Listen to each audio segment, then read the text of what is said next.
Fishbowl Radio, everybody. My name is Chief here, and joining me today is Juicy. We're doing our Louisiana Ragin Cajun Super Regional Preview as they head to College Station to take on Texas in their first game that is going to be on ESPN2 on Friday. How you doing, Juicy? I'm all right, man. How you doing? Doing pretty good here. So Texas A&M, they got a host spot. Cajuns got picked to go over there as the last number 2 seed there. How does this work for the Cajuns? How you see this going for them as they enter this matchup against Texas A&M in the tournament if they beat Texas? But more importantly, let's talk about the Longhorns. How do you think the Cajuns match up against the Longhorns? Well, I mean, obviously they've both kind of had a rough.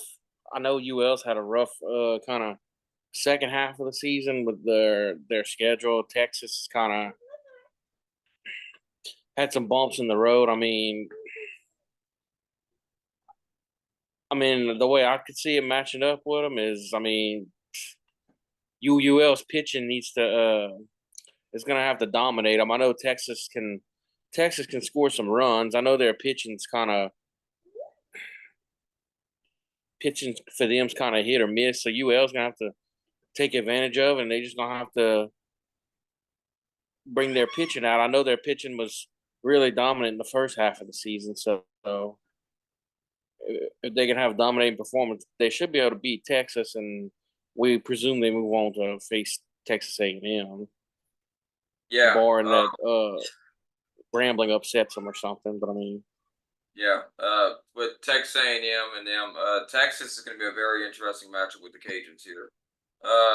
They were in the I think it was Astro Foundation College Classic. They were over there. I remember. I think last year they were there with LSU and all them. Texas comparative with the Cajuns here. Texas had an RPI 47.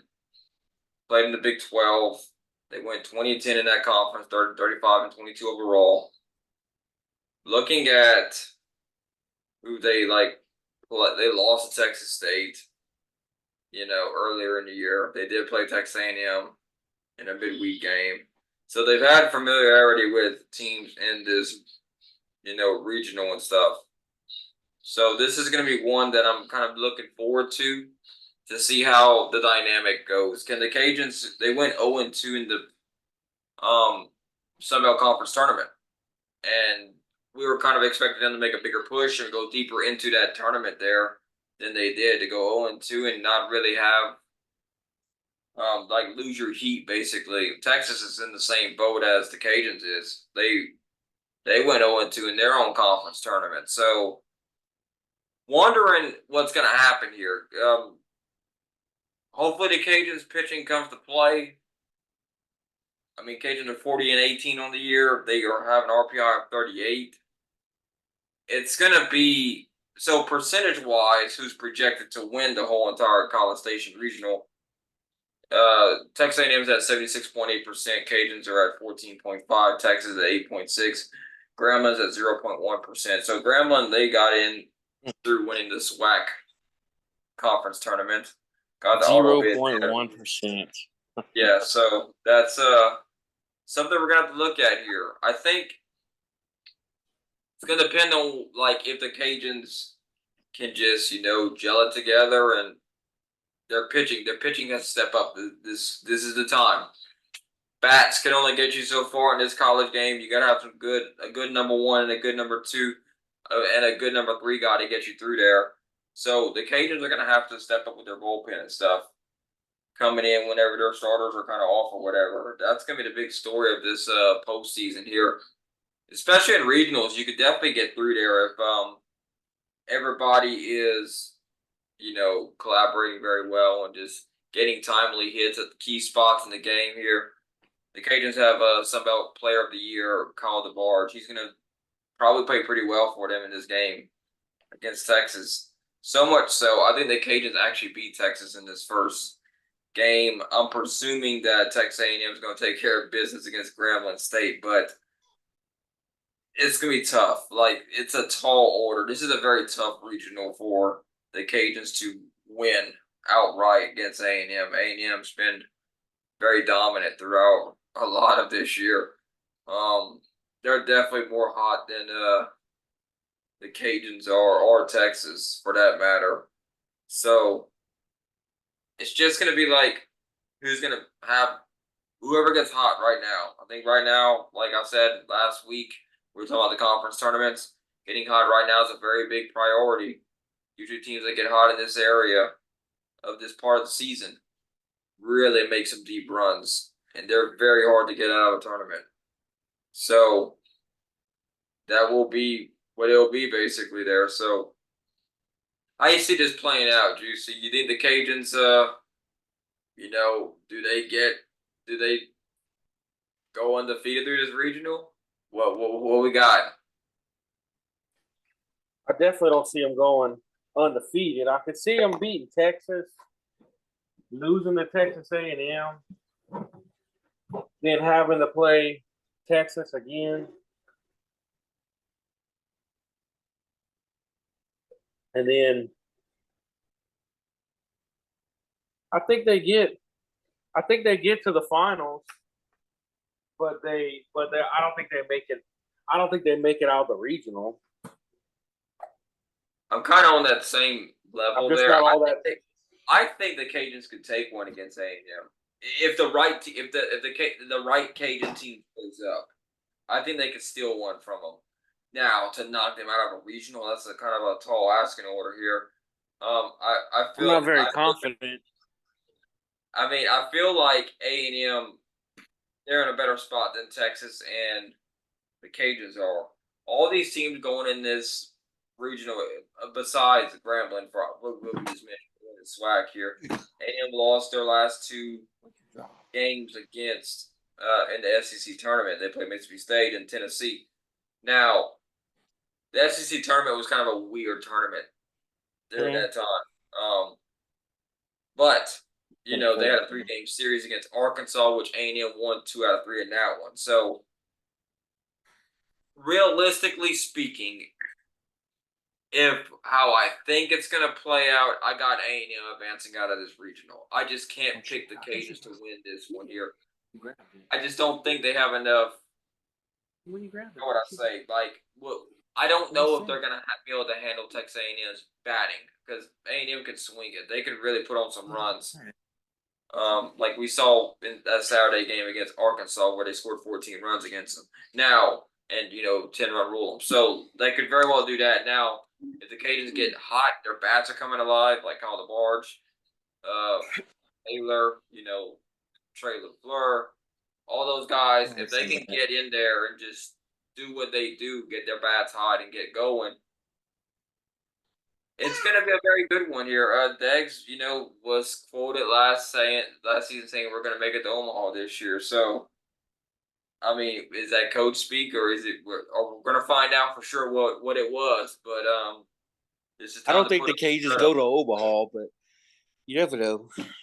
Yeah, like I said, this could be the start of a hot streak for the Cajuns. They were hot at one point during the season. They cooled down.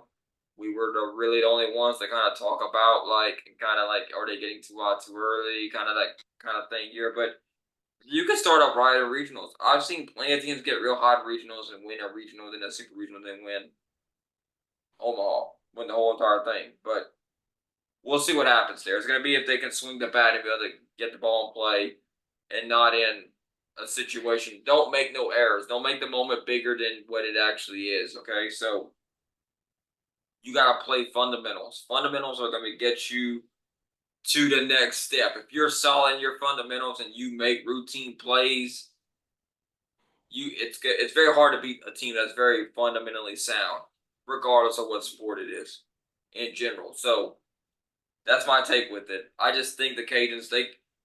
I think if the Cajuns played their best, I think they could beat Texas A&M. I think if they play to the best of their ability, they can beat Texas A&M and make it out of this regional.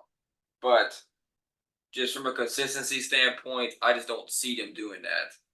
I just don't think they're consistent enough to be a postseason team to make a deep run this year. I haven't seen the consistency as of late for me to pick the Cajuns with a lot of confidence. I would be fake lying to y'all if I just be like, yeah, they're gonna, dominate it, like, yeah, let's go. Because lately, if you look at the Cajuns, they beat South Isle 2 out of 3. They had 10-run ruled against South Isle. That Friday game, Saturday game, they 10-run ruled them.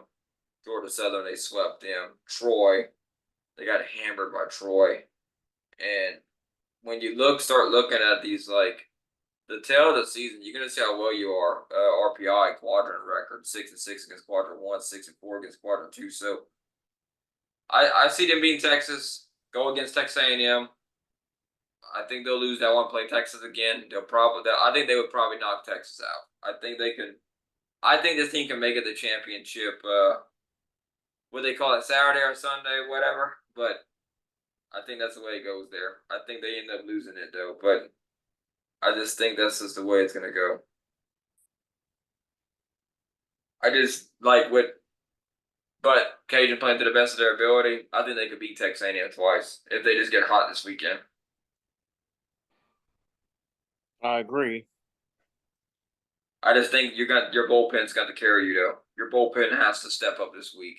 You can't give up 4 or 5 runs in an inning and expect to win in the regionals. It just doesn't happen. That's a death sentence. Teams are too good in the regionals for you to go 4 or 5 runs in an inning and expect to win. It's not impossible, but I mean, it's a pretty tall task. I mean, only if your team's hot, right? Mm-hmm. But they have this year's kind of on pace maybe to break a record for most home runs hit, man. The bats are really like getting the ball at the park this year. This is back in the Gorilla Ball days of the '90s when they used to hit them balls and they go way deep over there. Mm-hmm.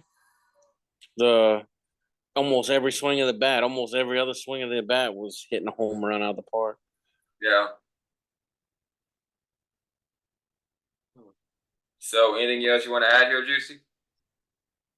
No, I mean, pretty much we don't think they win the regional. I mean, I'm not saying they can't. I mean, the right circumstances work out, anything can happen. But Now, let's kind of speculate this. If they manage to make it through this regional and get set up for a super regional, which that regional, if you look at it here, I want to see what the. I kind of wanted to see who's the lowest like seeded predicted regional that they got lowest percentage chance of winning. Looks like North Carolina State. Interesting. But South Carolina's in there too, and James Madison. So yeah, that's a brutal region. That Raleigh region is brutal. Um, the College Station one is paired up with the Santa Barbara one.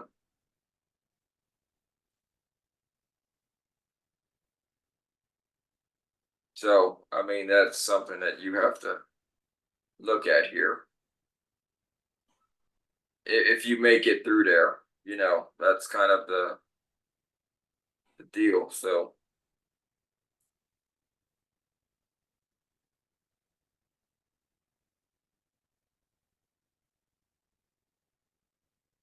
we'll just see. I mean, I'm trying to see where this thing is even like.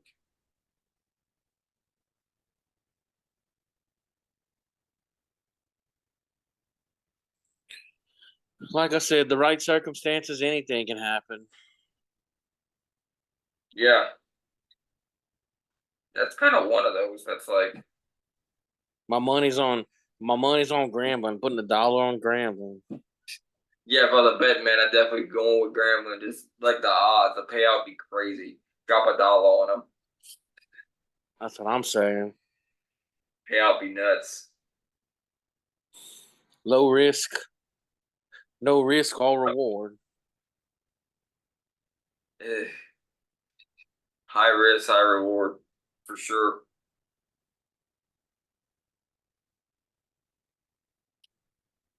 So I'm trying to see where in the big spectrum where they got everybody at here. Yeah, UC Santa Barbara, Fresno State, Oregon, San Diego. So if the Cajuns can somehow make it through there, I just don't see them getting out of the supers though. It would be very like I think they would get another skate by, but like if you like I said, if you get hot, you could definitely make a big run. It's all about getting hot at the right time. That's how baseball is, and that's how it always will be.